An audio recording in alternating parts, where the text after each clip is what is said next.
J'ai toujours été une personne paranoïaque. Je vois des choses du coin de l'œil. J'entends des bruits qui n'existent pas. Je sursaute devant des images qui me viennent de mon imagination. Enfant, j'ai passé de nombreuses nuits dans le lit de mes parents, chassé du mien par des visages moqueurs dans l'obscurité. Des prémonitions de mort me poursuivent, même si aucune ne s'est jamais réalisée auparavant. Simplement le résultat d'un esprit naturellement anxieux, je suppose. C'est pire la nuit, et encore pire quand je suis seule. Je suis étudiante à l'université et je vis avec ma famille, mais ils partent souvent en week-end, me laissant seule pour surveiller la maison et les chiens. Tant de fois, j'ai levé les yeux du canapé du salon vers le palier de l'étage et j'ai vu une silhouette qui me regardait fixement, pour disparaître une fois que j'ai cligné des yeux. Je garde la porte de ma chambre verrouillée la nuit et je jette un œil sous mon lit et derrière ma commode avant de me coucher pour m'assurer de ma solitude. Mais je me réveille toujours au son des pas et de la respiration lourde qui m'entoure dans l'obscurité. Mais tout cela n'a aucune importance. Ma maison n'est pas hantée. Les chiens sauraient si quelque chose ne va pas. C'est simplement mon esprit qui me joue des tours dans l'obscurité et l'isolement. J'ai supposé que la même chose se produisait lorsque l'amie de ma mère m'a demandé de garder sa maison pour elle pendant quelques jours.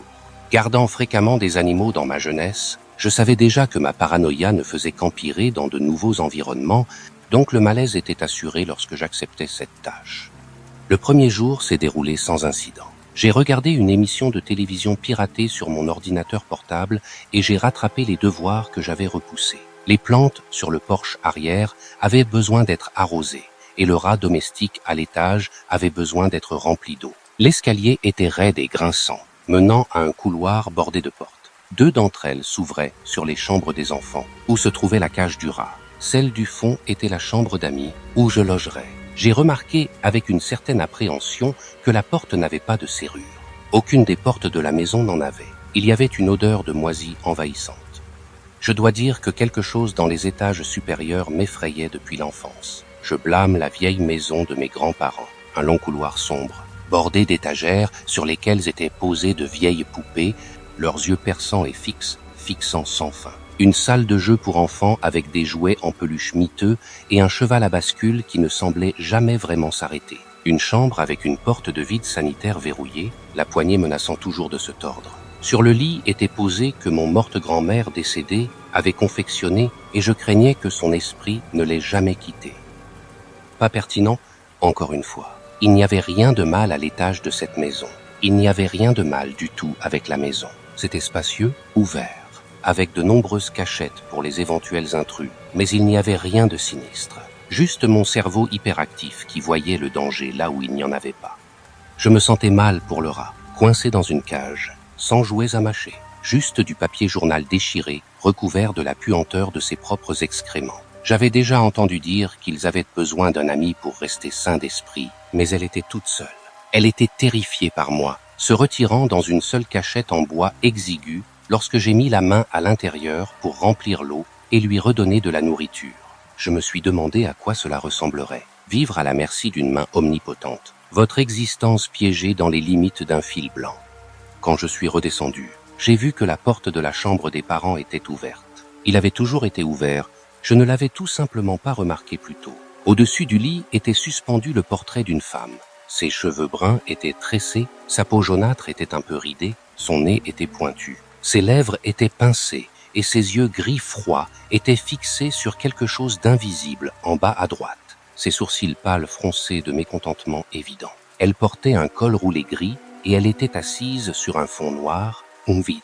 Elle m'effrayait. Je sentais qu'à tout moment sa tête pouvait se retourner et que ses yeux désapprobateurs jetteraient leur dédain sur moi. J'avais l'impression qu'elle voudrait me faire du mal. Je me dis que j'étais stupide et retournai à mon ordinateur portable. J'essayais de ne pas penser à cette femme.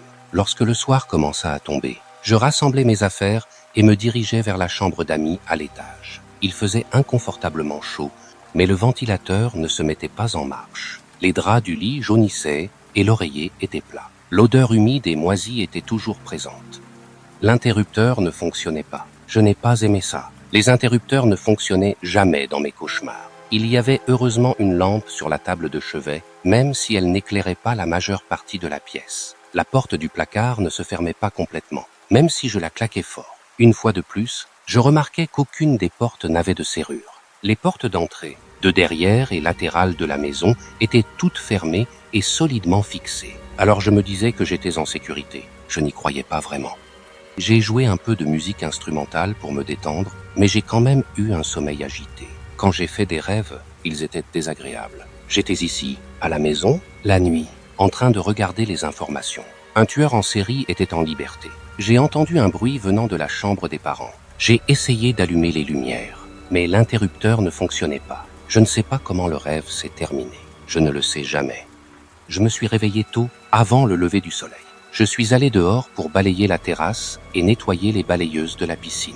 J'ai trouvé une grenouille dans l'une d'elles et je l'ai mise sous l'un des buissons. Elle n'a pas sauté et j'ai eu peur qu'elle soit morte, mais elle était probablement juste effrayée. Elle pensait qu'elle allait nager dans un étang, mais elle a été aspirée par un courant invisible et inéluctable, dans un cloaque à mailles sombres, rempli de feuilles pourries et de coléoptères en décomposition.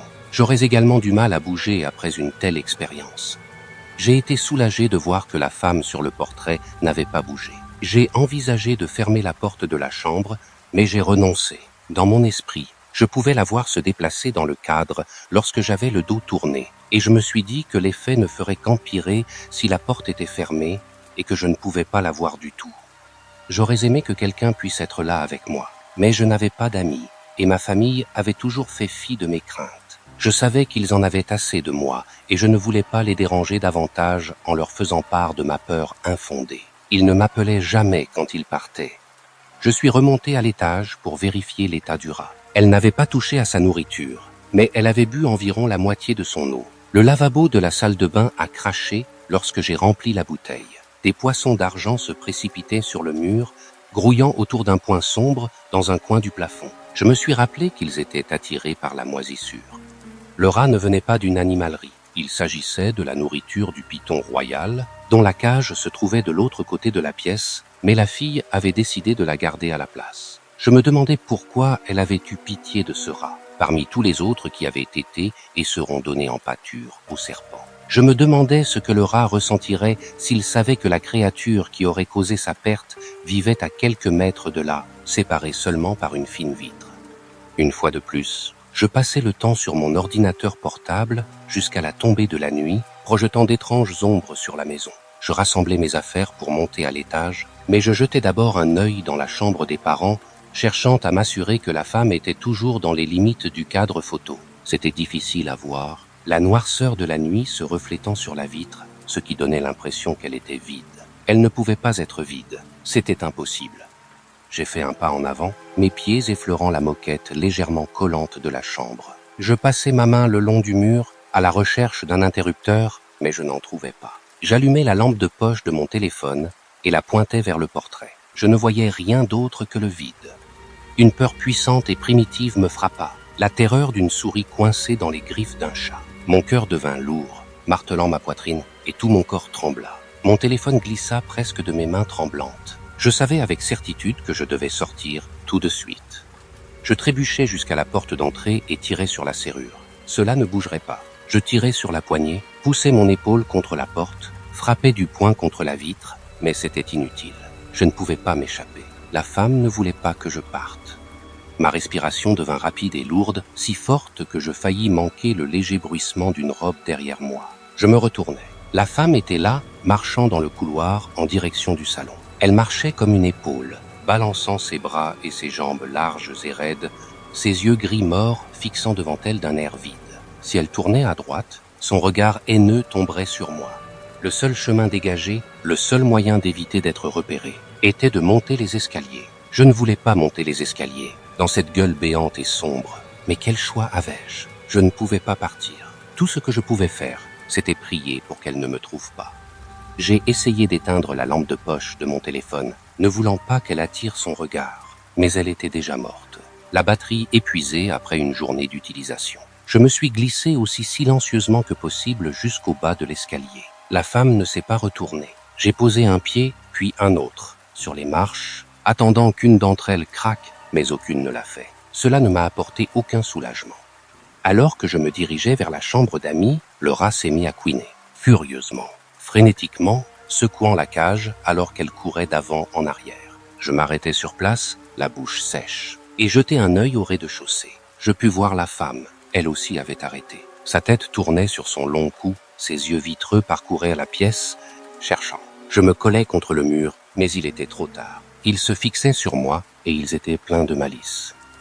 Sa démarche lente de soldat ne changea pas. Elle n'avait pas besoin d'accélérer, pas quand j'étais déjà coincé. Même si je savais que c'était inutile, je me précipitais quand même vers la chambre d'amis, claquant la porte derrière moi. Les bras tremblants, je tirai le lit devant la porte, puis la table de nuit sur laquelle reposait la lampe vacillante. L'interrupteur ne fonctionnait toujours pas. Je me cachai dans le placard poussiéreux, celui dont la porte ne fermait pas. Mon ordinateur portable avait encore un peu de vie. Alors je commençai à taper, souhaitant que ma famille, que quiconque, soit au courant des événements entourant ma disparition, même si cela ne les dérangeait pas. Dehors, j'entendais le bruit régulier des pas de la femme qui se rapprochait de plus en plus, et le grincement terrifié du rat. Je ne peux pas dire ce que la femme va me faire. Je pense qu'elle va me mettre dans le vide, dans l'espace où ses yeux détestables sont fixés. Je pense que lorsque je ne serai plus là, je ne manquerai ni ne serai pleuré, mais simplement détesté par cette femme pour le reste de l'éternité. Je l'entends frapper à la porte. Le lit grince en glissant sur le plancher en bois. Le rat s'étue. Que se passera-t-il ensuite? Comment mon temps finira-t-il exactement? Je ne le sais pas. Je ne le saurai jamais.